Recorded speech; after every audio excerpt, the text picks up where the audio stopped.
Buongiorno, dobro jutro, guten Morgen, buondì.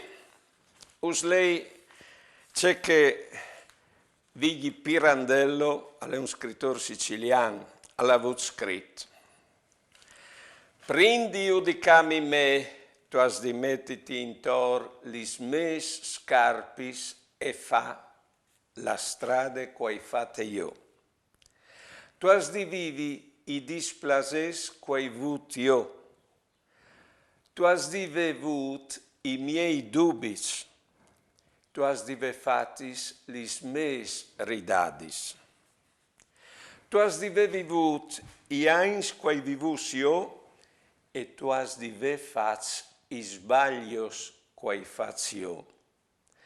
E tu has di savut ieva su dopo di fat che i sbaglios, come coso ieva su io. Buone giornate e buone vite.